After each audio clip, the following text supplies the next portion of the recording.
المشاهدين ديالنا غنعدلوا الرغايف، 2 سلايف د الفينو، زلافه د الفورس، 2 كيسان د الماء، مغرفه د الملحه، مغرفه د العسل، ونص خماره د الحلوى.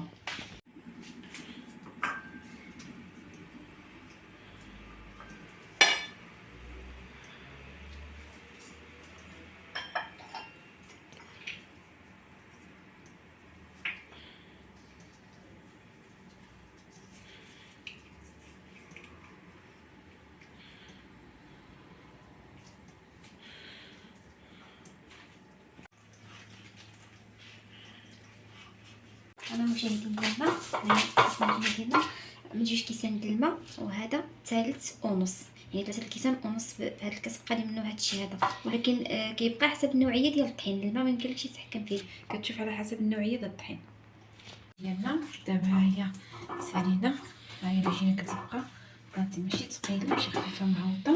صافي ترتاح واحد نص ساعه مكانه لا يسولو الفال ديالنا. حنا قطعنا الرغيف نخليهم يطلقوا راسهم، من بعد نبداو نطلقوا فيهم. مشاهدين ديالنا ها هو الزيت ومغرفه الفورس وثلاثه مغارف السميده. هذا باش غنفرقوا ونخليو شويه الزيت عادي في واحد الزلافه، هذا نطلقوا به باش ما تقطعش العجينه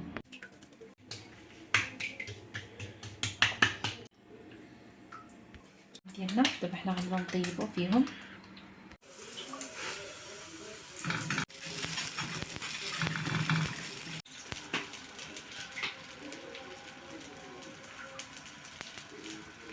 مشاهدين ديالنا دابا هي كتبدا كتنفخ، كل ما كتبدا تحمر شويه شويه كنقلبوها باش كتجي المرقه من الداخل وكتزيد تنفخ مزيان.